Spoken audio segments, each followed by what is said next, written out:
Hi, I'm Dr. Janice Morrow. Thanks for joining us for another episode of American Mood Swings, where we talk about the brain and all things related to mental health. Welcome.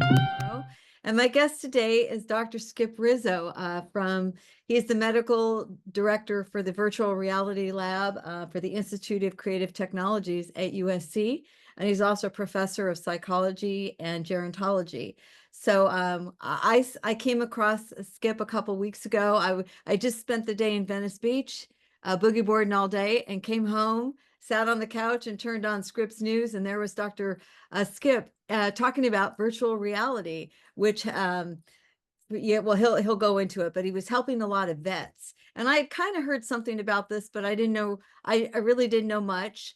I do know some people who've committed suicide, though, as a result of their wartime experience. And it's very, very sad. But then I learned from watching his show and a little research for this episode, there's a lot of clinical applications that it can be used for. So I'm going to turn it over to Skip here. So thank you again for being here. My pleasure. My pleasure. Thanks for having me. Well, I guess I should just get started how I got mixed up with virtual reality in the first place. It came about from my clinical work. I had worked in brain injury rehabilitation for almost 10 years, and this was in the late 80s, early 90s. And at that time, we didn't have a lot of technology available to us to help people to practice their brain or thinking skills. After somebody has a head injury, a lot of times they suffer significant losses in attention, memory, multitasking, and so on.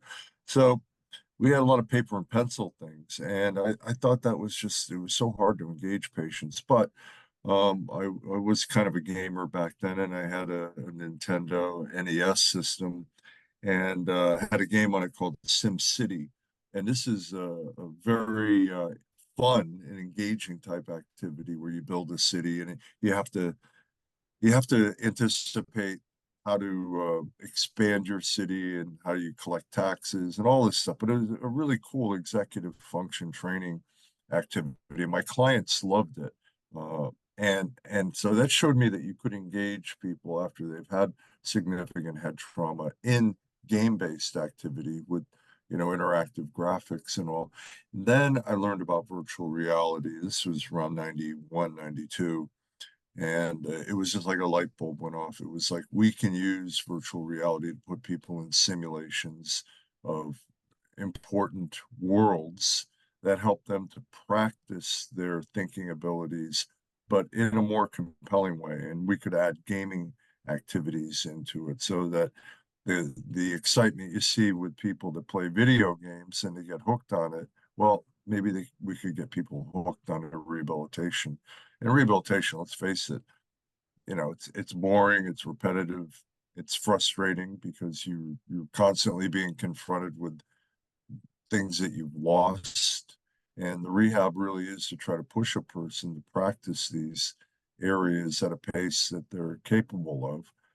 Anyway, long story short, I saw the idea of virtual reality back then, wrote a paper in 94, and left clinical work and took a position at USC designed to build a lab where we could start to apply virtual reality, not just for people with brain injury, but across the mental health care spectrum.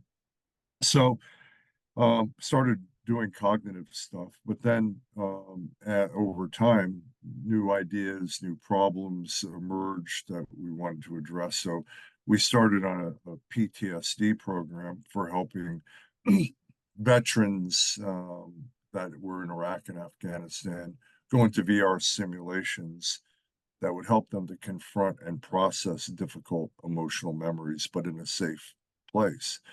And we found it was very emotionally evocative. And with a good clinician, you could actually have an impact. You could make a difference and you could see reductions in PTSD symptoms. It sounds kind of counterintuitive, the idea that you put people in simulations of the events they're traumatized by. But this approach called exposure therapy has some of the best scientific evidence for its value. And so we do it on steroids, basically, with VR.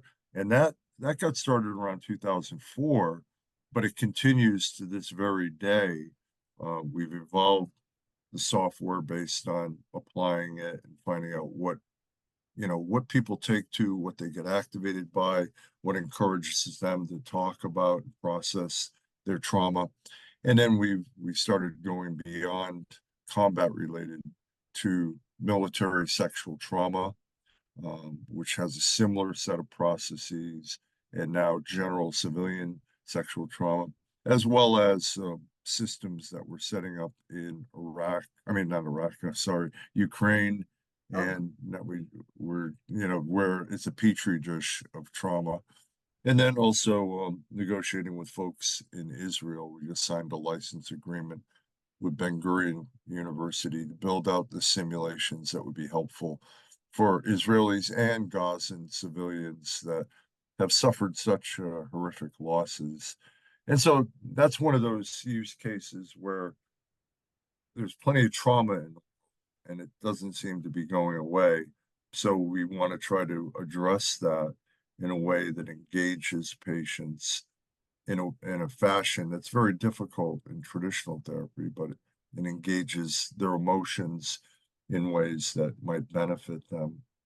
So, I mean, that's the trajectory of one project. We've worked with kids with attention deficit or folks on the autism spectrum, or developed physical rehab tools, physical therapy that are game based, where users can interact in a game environment and move their upper and lower limbs and do the rehab activities in those kind of contexts.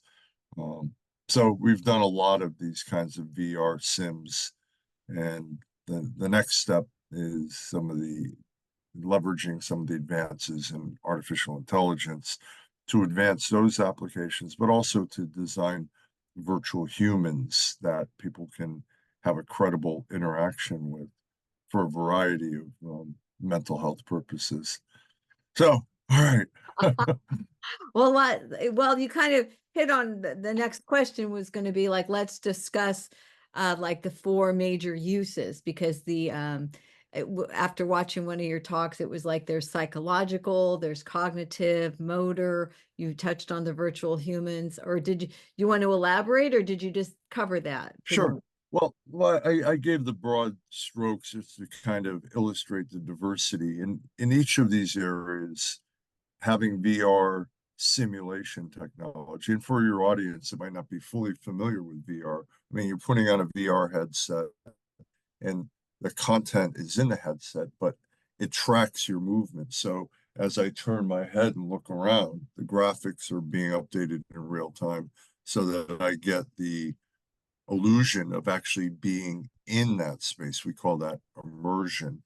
And so we can immerse people in simulations that help them overcome their fears. People with fear of flying or fear of heights, we can put them in these kinds of worlds that help them to confront those fears and to find out that, in fact, for the most part, flying is a lot safer than driving in a car, actually. Um, and by that gradual exposure, they become more comfortable. And it's the same process with exposure therapy for PTSD, help a patient to confront and reprocess difficult emotional memories, but in a safe VR simulated environment that's customized to their needs. You can use VR in the game space again, where we're tracking body movement. So when you're in the simulation, you're playing a game that encourages you to reach out for something or to use your hands in a coordinated fashion, but all as part of a game or a cool interaction, so that people actually are more inclined to do more of that kind of physical or occupational therapy because it's fun, it's engaging, and everything is being measured, by the way, in these environments. So we can start to chart progress on how far can someone reach, or how coordinated and smooth are their movements, things like that. Uh-huh. So, there's a lot of ways that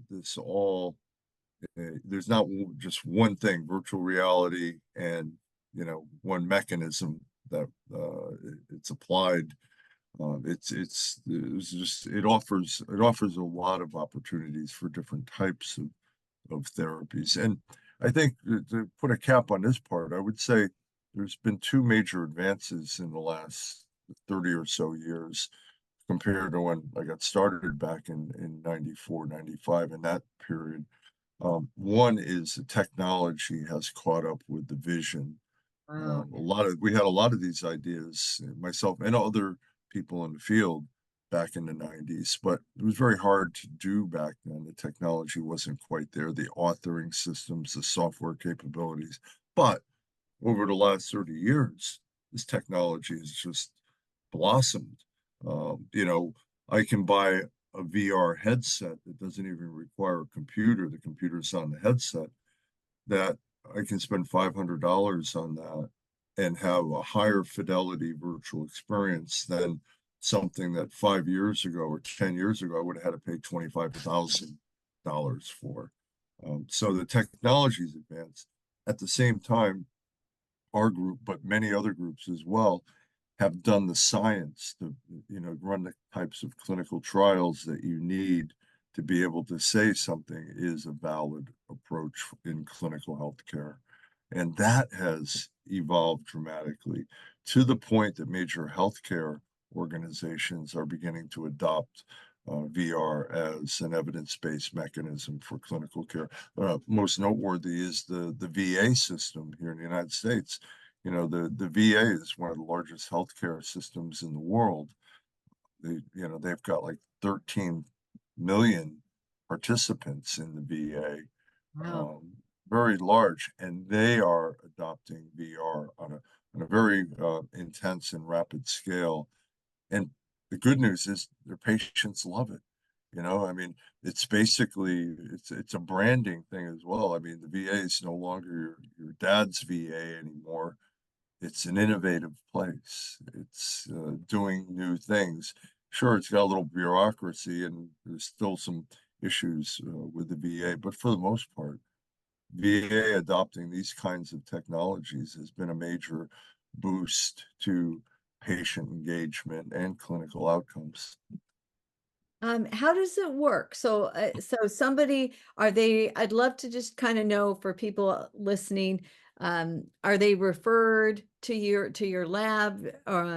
Does insurance cover it, or is it out of pocket? Are they there for like 2 to 4 sessions, or like one time? Or are they coming in for 3 months, 2 or 3 times a week, just to kind of get a Sure.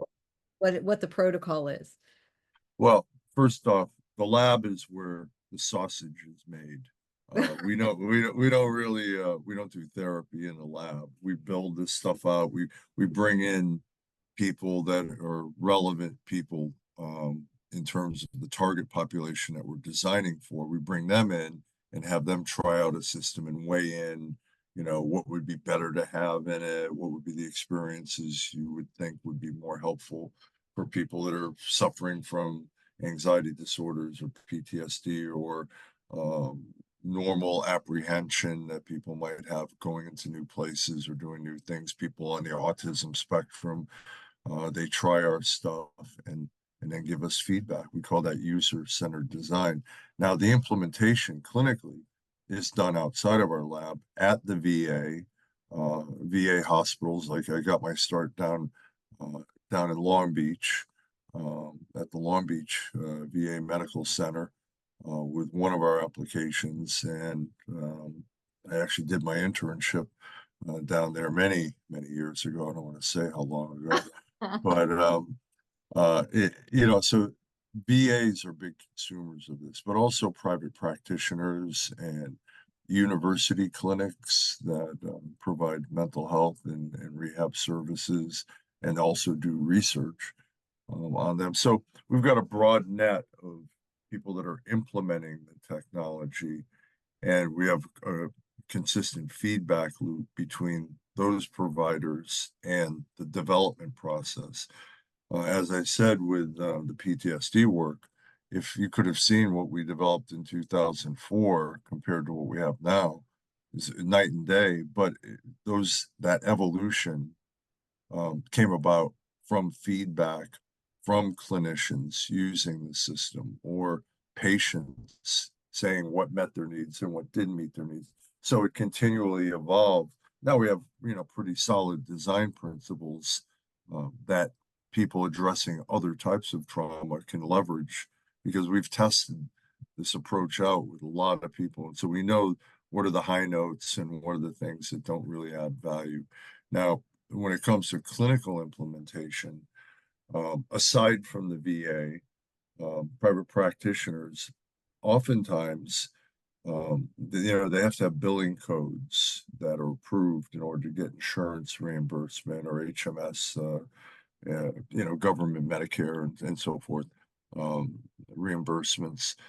And in a lot of cases, the clinician can bill for traditional therapy, like there's billing code for exposure therapy for people with anxiety disorders. Well, they're doing exposure therapy. They're not doing some harebrained, crazy, clinical process that no one studied or validated. They're doing exposure therapy. They're just using the VR system as a tool to amplify the effects of exposure by actually putting people in environments. The traditional method is close your eyes, imagine you're on the top floor of a skyscraper and you're looking down. Somebody for heights, they might not even be able to conjure that image up in their head. Or being on an airplane and you're hitting turbulence. So you're closing your eyes and you're imagining what that's like. Many cases, these people have been fearful of these activities all their life and have never been on an airplane. So they don't really have a context other than what they've seen on TV or in the movies. So VR can deliver that standard approach to therapy, but with a little more oomph. It's going beyond what a patient can pull up through an effortful or sometimes unknown process, memory retrieval process. So I think that's where the value comes in, and therefore clinicians can still get paid by by referencing we did exposure therapy, which they did. Now there's so much science there that it's an evidence-based approach. Um, there's other applications that sometimes you don't bill for, but it makes a clinical process more doable. Like, for example, VR is commonly used as a pain management tool, where for people that are undergoing acutely painful medical procedures, say a person after severe burns and they have to get they're in the hospital and they have to get daily wound care. We have to clean out the tissue and everything, excruciating pain. Well, the research has shown you put a person in a VR headset and give them an attentionally occupying game, that it distracts their attention away from the pain. Yeah, they still feel some pain, but they get so engaged in the activity in the VR simulation and they're occluded from actually seeing somebody working on their arm, that all of a sudden, they're reporting much less pain, much less anticipatory anxiety, and that work's been expanded to a wide range of conditions. Skin grafts after severe burns. You have to do physical therapy to make sure that that graft heals. You don't just slap on a piece of skin, sew it up, and you're done.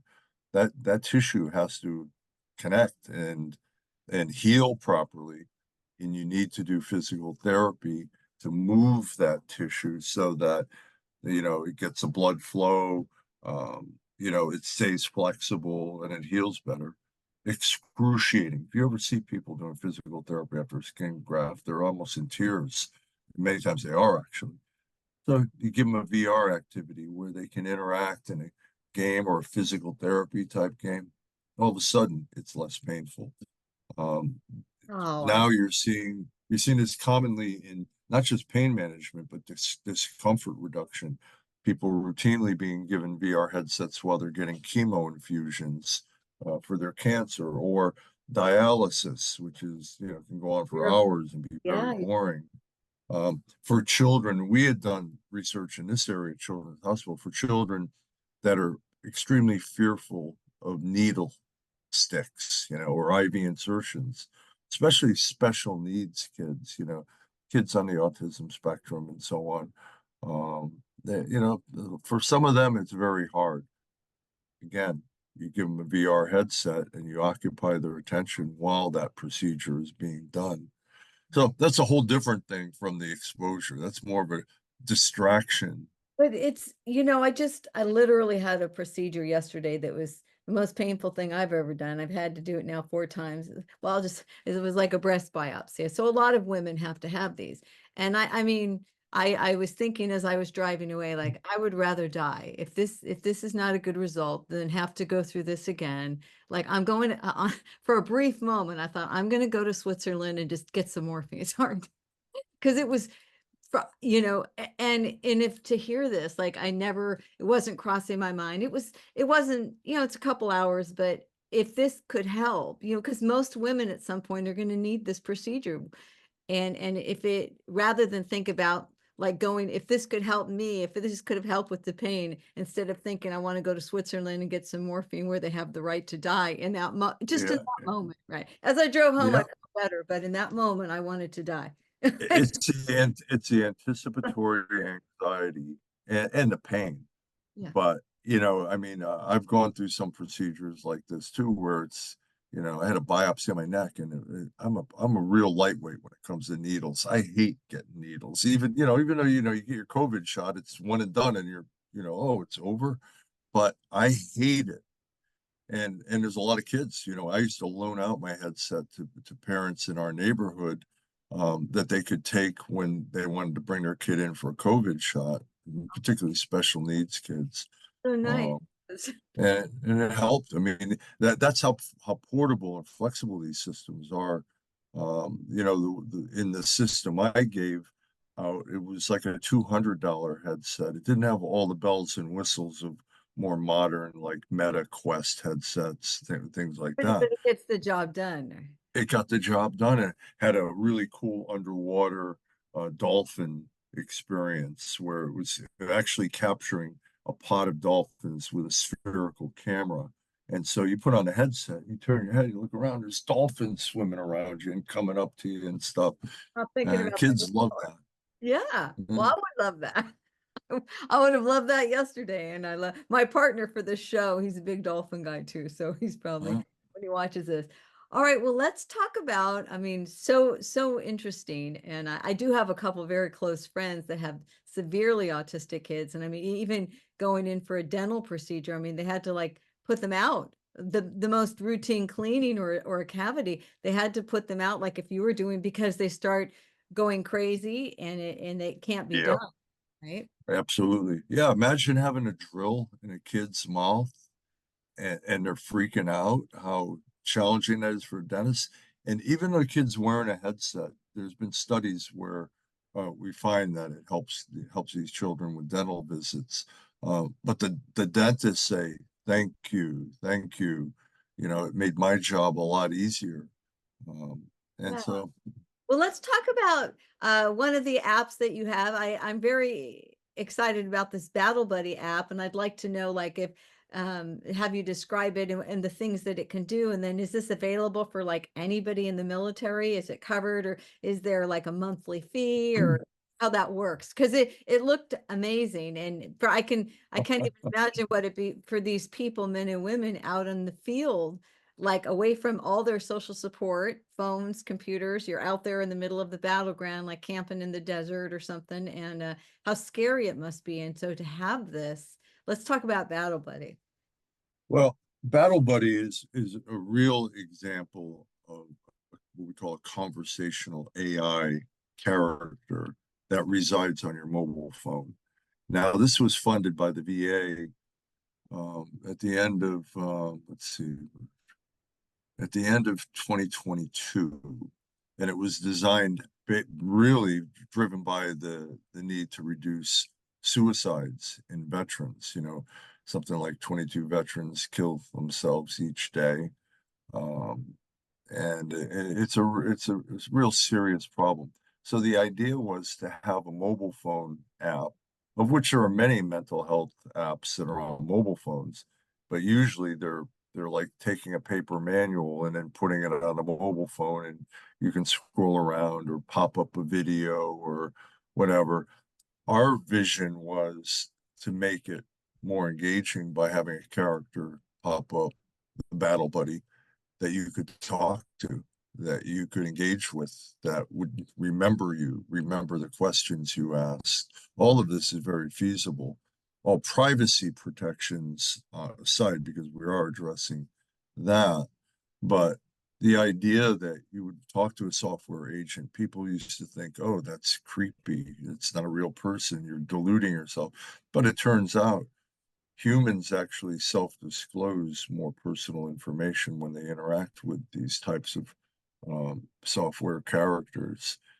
They don't feel judged. They don't feel like they're going to be shamed or evaluated for being honest. And when you build them right and it gives you credible information back, like you ask it a question and it gives you the right answer, which now with AI, we are moving towards dramatically. Then you start to almost rely on it like a buddy, somebody you can ask questions to. So in a year of development of that, we built out a ton of content that's relevant for mental health needs for veterans, things that address anxiety or depression or help you understand, how to do tactical breathing activities that might help during a stressful response. There's activities that are supposed to be useful for curing insomnia. Basically, the character will pop up and read you the 1921 history of pure mathematics. Oh my God, that was Believe me, funny. I saw that, yeah. the challenge with AI, as much promise as it affords, you also have to be extremely ethically and professionally vigilant that the AI is delivering proper, accurate responses. In AI, sometimes you might ask it a question and they refer to this as hallucinations, like the AI might fill in the gaps with inaccurate information. And for people going through mental health crises, particularly people with suicidal tendencies, you have to be careful. So we've been spending a lot of time on that. And at the same time, the application then with people at risk for suicide can walk them through what we call a safety plan, which is a way for them to categorize the things that are triggering for them and their strategies for dealing with them when they happen. And it's a whole structured process. And so when they do that at the VA, usually a clinician will sit with you and walk you through the development of it. And at the end, they print it out and give you a piece of paper and say, okay, next time you're having a problem, take this paper out and go through these steps. But who in this day and age can remember what drawer they put that paper in or whatever? So having it in your pocket and having it enabled by a virtual human that has learned to understand your situation from your previous interaction may be the way to go, so that you always got support that's in your pocket, basically. And the thing can be connected to an Apple Watch or a Fitbit, so it can track your activity level. It can track your sleeping patterns. It can track the pitch of your voice when you talk to people, because there's a lot to be gleaned from the vocal parameters of how someone speaks, and basically their activity level. If somebody hasn't left their house in 4 days, the battle buddy might pop up and say, "Hey, what's going on? Are you ill today, or looks like you haven't gone out? You want to, what's going on?" And then engage them in a dialogue. Maybe person is abjectly depressed and doesn't want to leave their house or whatever. And so there's these kinds of interactive things that modern wearables with AI, with a virtual reality human, you bring that all together into a stew of an easily deliverable, phone app. And now you got something that I think will change the face of mental health care. And already our next spinoff of this is a temporary name, but it's probably going to be Birthing Buddy. And what that is a different set of characters, but for women going through pregnancy, where especially women living in remote locations don't have access to regular health care or aren't even aware of the issues of surrounding pregnancy. Well, Apple Watch is tracking their skin temperature, their heart rate, how much they're sleeping. At the same time, person might have questions about a pain or how to deal with morning sickness or whatever. And so the AI software ends up building a model of that user during the pregnancy period so that then after a person gives birth, if they start to run into trouble with postpartum depression, the software has a knowledge base of the user from their previous interaction with it and can be at the ready to help them navigate the challenges of this unfairly stigmatizing condition. This is where these kinds of things really, add value. Women going through postpartum depression, sometimes they don't even tell their husband, Right. supposedly the closest person, of what they're going through, or they think this is going to be how it's going to be for me forever, or all the issues that swirl around being in that oftentimes hormonally derived state. And so having someone that you can talk to and can give you recommendations for resources, whether it be self-help or it be in your local 5 mile radius, a clinician that specializes in this, or a support group for this issue, may be gathering twice a week or whatever. I mean, this is where the intersection of healthcare, modern technology, and all these enabling technologies all come together. And we could talk for 5 podcasts about the applications of this in teenagers that have been bullied, or elderly people that no longer have any living friends, because we know that information access, building self-awareness of your state, and social connectedness, social support. These are all key ingredients, and there's just not enough time in a typical doctor visit to address all of those things. So we don't. I said that only because I don't want to give the impression we're going to this is a doc in a box or anything like that. We're not replacing docs. What we want to do is make it so the time you spend with your doctor or your psychologist is time best spent in that human connection of therapy and clinical care, as opposed to the times when they're not available and when you're in need at that moment, having a suicidal crisis or being afraid to talk to someone. Well, you You know, brought up something very important that, okay, we're both in LA. You're done. It sounds like your lab is in Marina Del Rey and I'm over here by Universal Studios. There's hospitals all over, so we wouldn't have an issue if we needed hospital care. But I mean, there's been some very high profile. You got onto the postpartum depression in maternal health care. There's been a lot of discussion about that the last year because there's been some very high profile and just women all over the world that don't have access, and the Black women especially, there's a condition called preeclampsia where it's basically high blood pressure, but they die, the children die during birth, and because they don't have access, they don't even know they have high blood pressure. So if a wearable kind of thing can help them in the virtual, or it's just to democratize and give them, so we don't see so many deaths. I mean, to see, I was shocked last year. I had just researching this, that I didn't know that the United States had one of the highest maternal mortality rates in the world. yeah, You yeah. wouldn't expect Did that you, in the States. yeah.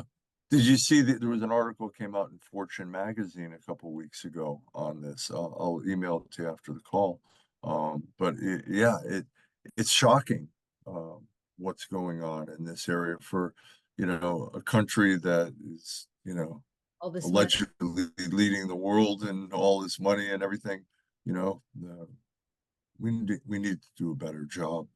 Yeah, well, your tools, there were some other uses for VR that, like, I mean, you've talked about a lot, but like you mentioned, I'd love to hear, just have you touch on, there's the refugee communities, because as like in Israel and God, we're seeing like these refugees that I just wouldn't have thought about VR in that situation. And then you mentioned people living with chronic illness, but I'd love to go. There was one of your videos that had when you kind of went in detail about the sexual assault victims, because you can do something, have them start wearing it like a month before and do the baseline. That was very interesting if you want to, and like kids with attention deficit disorder. But the refuge, just a few of those other applications. I mean, there's so many that you've mentioned.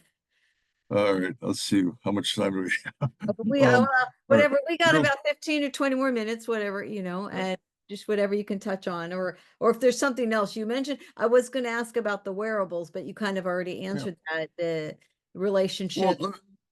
yeah, let me start with the wearable one because that's one at the forefront right now of a project that we're trying to get funding for, and that is that we've developed this sexual trauma PTSD set of tools. And what I'm trying to get funded for is to run a clinical trial where you give people that are going to go into therapy, and it's a very, it's a provocative therapy. I mean, it's hard medicine for a hard problem. You're going to be emotionally activating people. That's part of the healing process. But you give them an Apple Watch the month before, and you quantify their activity levels, their sleep levels, their heart rate variability and other heart rate measures, and on and on and on, all these things that can be quantified from a wearable device. And so you're establishing a baseline before somebody goes into therapy. And then when they commence therapy, where it becomes more emotionally challenging, and there's, the things that come up in normal therapy over the course of a 10-week course of exposure therapy. You're monitoring those same variables and you're looking for differences, or you're looking for markers that might predict in the long run better outcomes. Is a person who's unengaged after a therapy session going to be one that you have to focus on in the next session to engage them a little more, and be a little more provocative in the stimuli? You wouldn't know that because every patient says, "Oh yeah, okay, that was helpful, thank you," and you come back next week.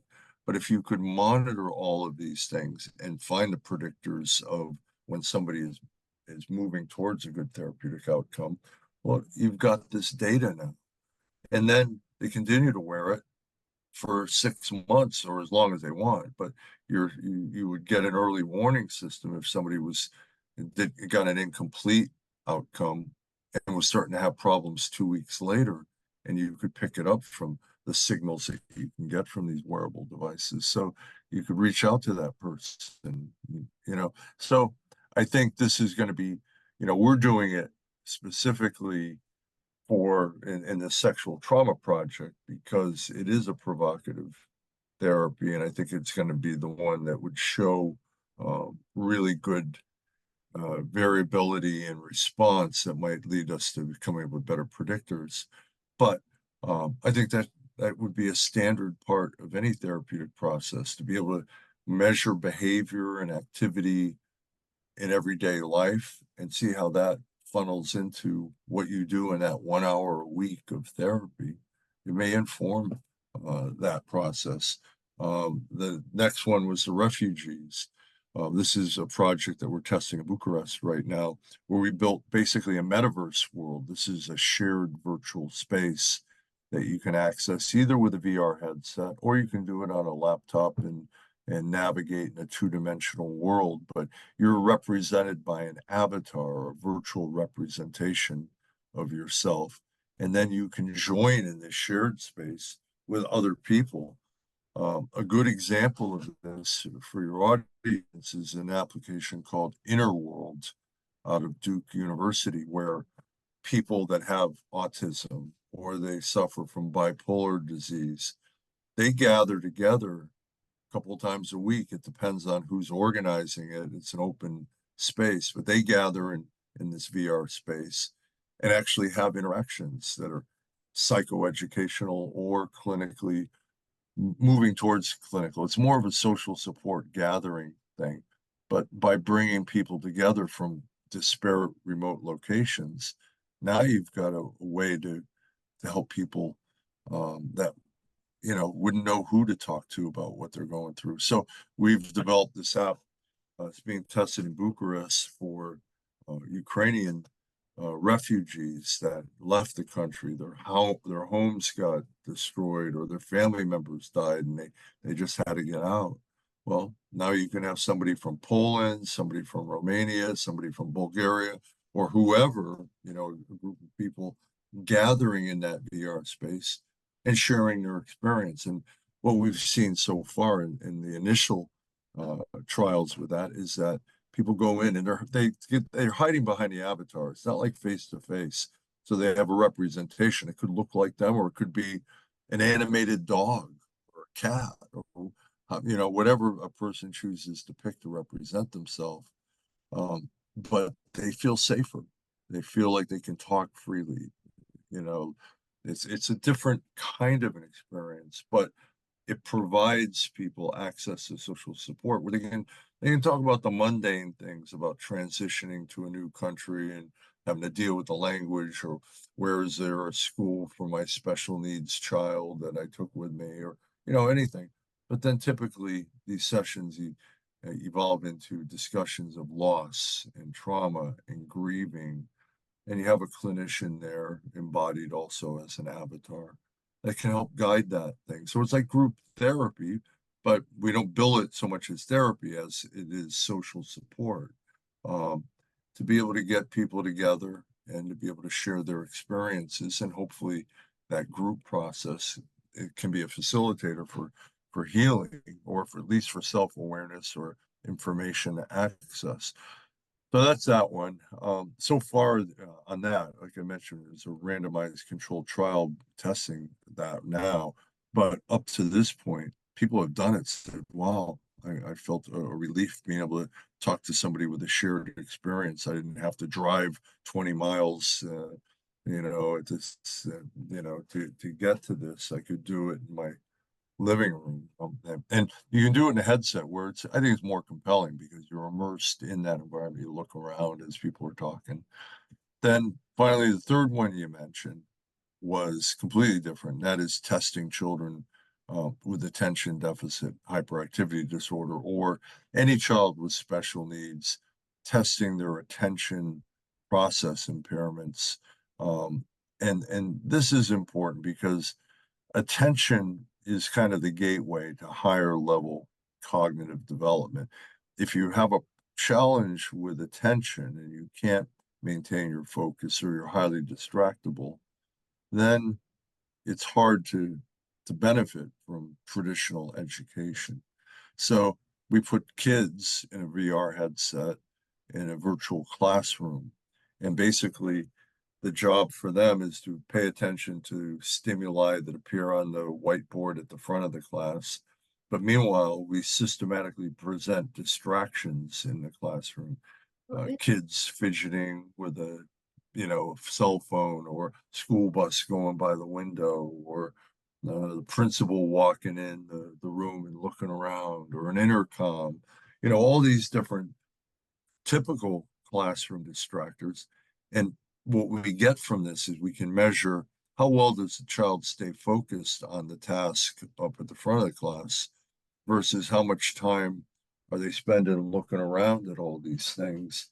And we can differentiate distractibility versus loss of focus, because if you're sitting still and looking at some task on the board, you might be sitting still and the teacher thinks you're paying attention, but you might be thinking about what you had for breakfast last week, or what you want to do after class gets up, and it's not going in, as opposed to a hyperactive kid who's looking out the window and always fidgeting. Well, VR is perfectly set up to do this, because not only can we measure their performance on maintaining their attention on the task, but we're also tracking their head movement from the VR headset, because you have to track movement in order to update the graphics in the headset to create that immersion. And so we're getting that for free, basically. So we're getting a hyperactivity measurement as well, or how many times does a kid miss a target because they're looking out the window or over there, as opposed to how many times they miss a target when they're just sitting still looking at it and it's in their field of view. And one of the interesting findings from that work is that we're seeing real differences between little boys and little girls, that with on the attention deficit hyperactivity disorder, little boys are diagnosed 4 or 5 times more often than little girls. But that doesn't mean little girls don't have attention deficits. And what we're particularly seeing is they don't usually show that hyperactivity component that would get them noticed like little boys. Um, so they don't go for further evaluations because they're being good little girls. They're sitting quietly, attending or allegedly attending to what's going on when actually, Right. it's going past them. So we might be able to detect little girls that are having problems with attention by looking at these metrics, these variables, and they miss a lot of targets, but they hardly are moving. Well, that's pretty useful diagnostic data point. So anyway, Oh, another use. so many uses. Well, we got just a few minutes. I mean, it's hard to, maybe we'll have another discussion in the future. I mean, you've got like 30 years of work here to sum it up in an hour. What would you like to close with? I mean, I always like to ask people what their current programs are. You've mentioned or the most relevant, what you're focused on right now. And what I think you mentioned a little bit, but what are your main objectives like in the next couple of years? Well, you mentioned the thing with the in Ukraine. How about the current projects or research? Well, I would say that my overarching goal is and I've been doing this for a while, is to drag psychology kicking and screaming into the 21st century.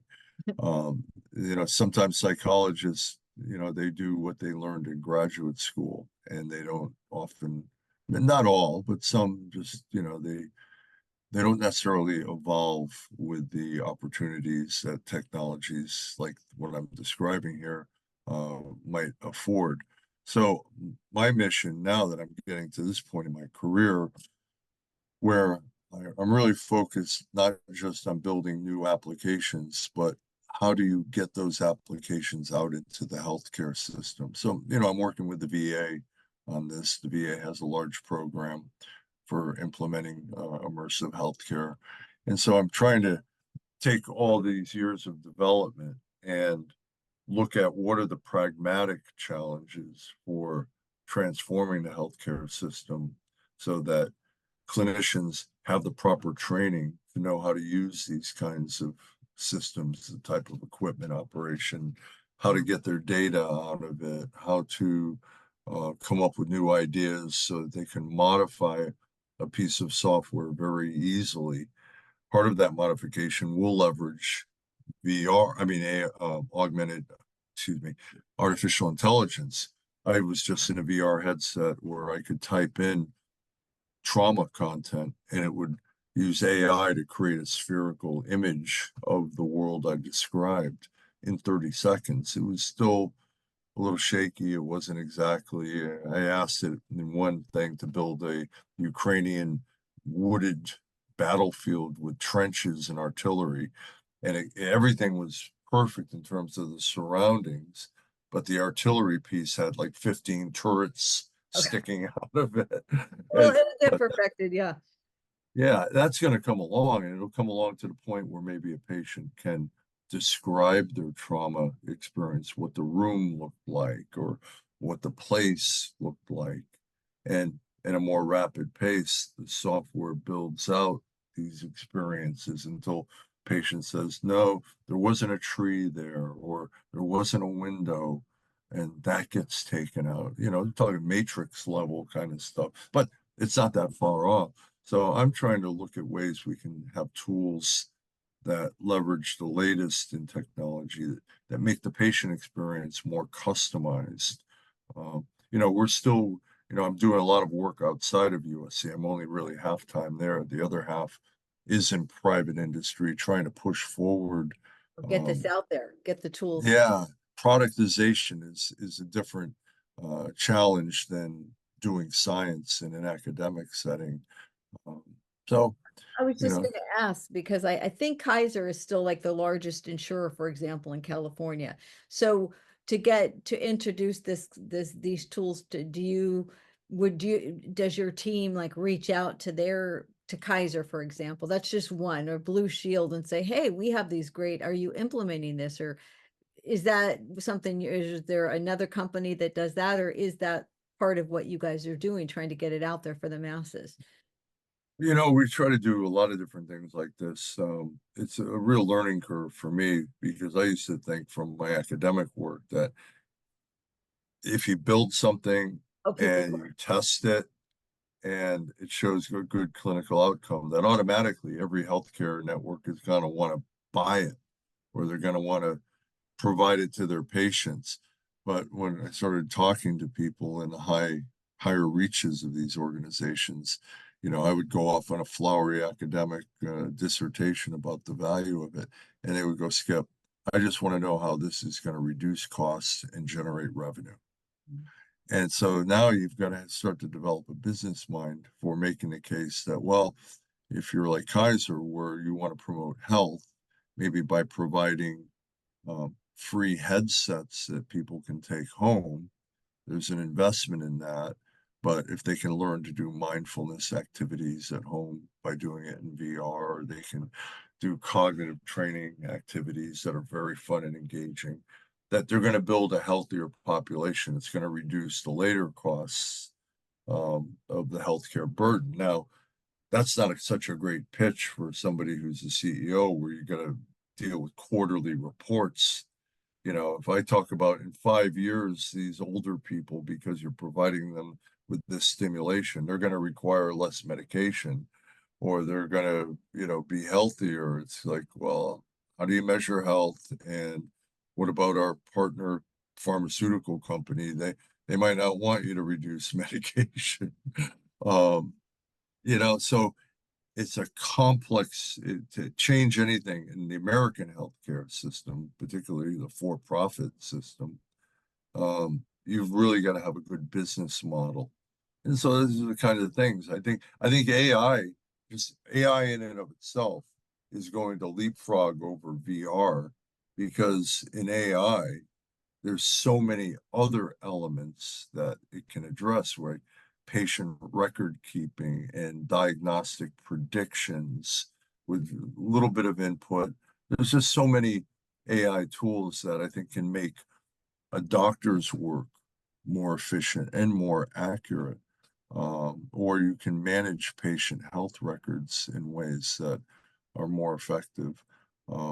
With VR, we're really talking about an experience engine. We're making the claim that we can create experiences for patients that will have a benefit, either an immediate benefit in reducing their PTSD or anxiety disorder, improve on their depression. But how does that translate into reducing healthcare costs? And sometimes that's a longer term proposition. I think we see it pretty readily. People are more willing to invest in things for special needs children, early childhood intervention, things like that, because they see that you can make the case that there's a long-term implication that if you help kids at an earlier age, you may get them back on a trajectory to complete high school or go to college, whereas that might have been out of the picture if you didn't intervene at an earlier point. So you gotta have your scientist hat, your business hat, your human factors usability hat, in order to really transform the real world, not just the laboratory world. All right, Skip. Well, I'll let you get back to your day, but I'm so grateful that you even, returned my email and call, because, not everybody does. But thank you. Well, people are busy, or they want you to have a million followers first, and I'm not there yet, but very interesting subject matter. And like I said, it was captivating to me. I sat there on the couch watching you on script. So probably the more that you're out there doing this, and We're fellow podcasters. I get it. My podcast, which is very niche oriented, it's called Immersive Tech Talk, I and watched basic. I watched like 3 episodes. It was fascinating Uh, stuff. Good uh, stuff. Yeah, but it's not going to appeal to thousands and thousands of people. It's going to be people in the VR community that want to hear people talk about it. But that's okay.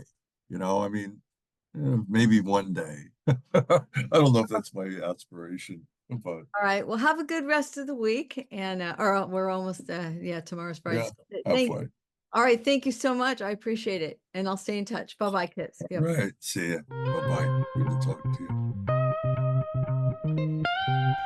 Thanks, everybody, for joining us for another episode of American Mood Swings, where we talk about the brain and all things mental health. Hope to see you next week, and please share with your friends.